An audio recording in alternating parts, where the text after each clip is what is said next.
So what does it actually mean to live a Christian life, day to day? It's a question that goes so much deeper than just a list of beliefs. Today, we're going to unpack a kind of blueprint for this very idea, a structure for how faith is meant to be put into action. So let's get right to it. What's the game plan here? Once you move past what you believe, what does this life actually look like on the ground? What are the core parts, the driving forces, and how does it all show up in the real world? Let's dig in. Okay, first things first, the entire structure we're talking about is built on a really simple but incredibly powerful idea, a two-axis blueprint. And it comes directly from what are known as the two great commandments. I want you to picture a simple graph. You've got the vertical axis, right? The one reaching up. That's a person's relationship with God, all about love, worship, devotion. Then you have the horizontal axis, stretching out side to side. That's their relationship with everybody else, love, justice, how you treat people. And the whole point is, you can't have one without the other. They are totally connected. One is the inner reality, and the other is the proof of it in the world. This simple grid is the foundation for everything else we're going to cover. So, if that's the blueprint, what's the engine that makes it all run? Well, that brings us to the inner transformation, the sort of theological mechanics that are said to power this life of love from the inside out.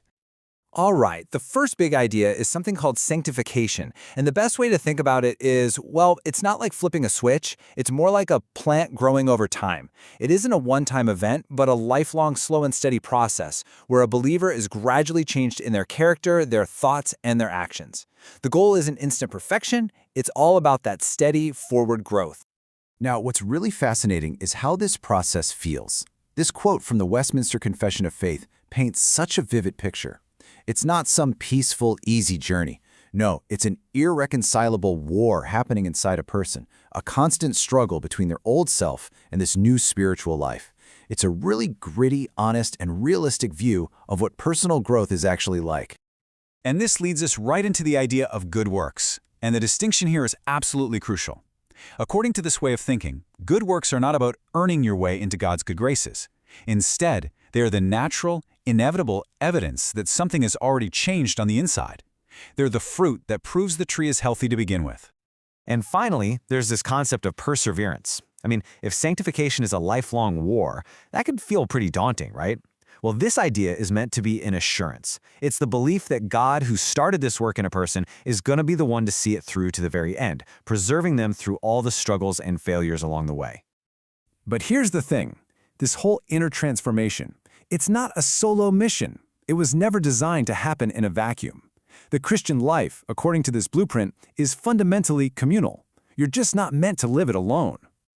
You can almost see it like ripples in a pond. It starts with the individual, their personal devotion, their obedience. From there, it expands outward to the family unit, which is often described as a little church. And then, finally, it moves out into the wider world, into the community, as a public witness. And if we zoom in on that family unit, it's really seen as a kind of spiritual nursery. And it's not about big, grand gestures. It's about building faith right into the daily rhythm of life. Reading scripture together, praying for each other, teaching the core truths, and maybe most importantly, practicing forgiveness with each other. This is where faith is supposed to be modeled and nurtured, day in and day out. Okay, so to make this whole idea of community really concrete, let's look at a powerful historical example.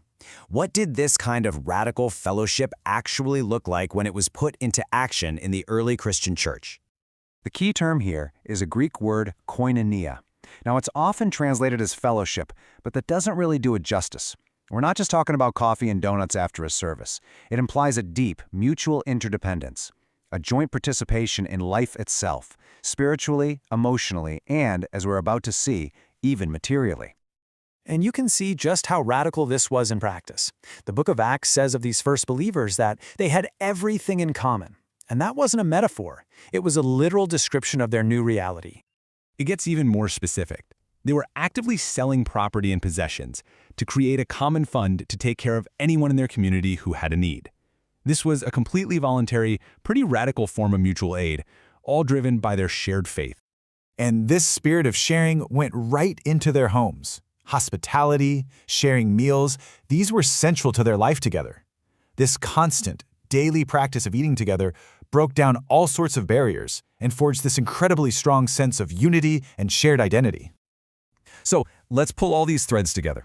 What's the ultimate takeaway from this whole blueprint of faith in action? Well, it really comes down to this inseparable link between God's grace and real human community. So, what's the big picture here? It's really a dual journey. On one hand, you have this inner transformation, that process of sanctification, all fueled by grace. But it can't just stay inside. It has to find its ultimate and necessary expression out in the world, in a deep, intentional community. The internal change and the external community, they're really just two sides of the same coin.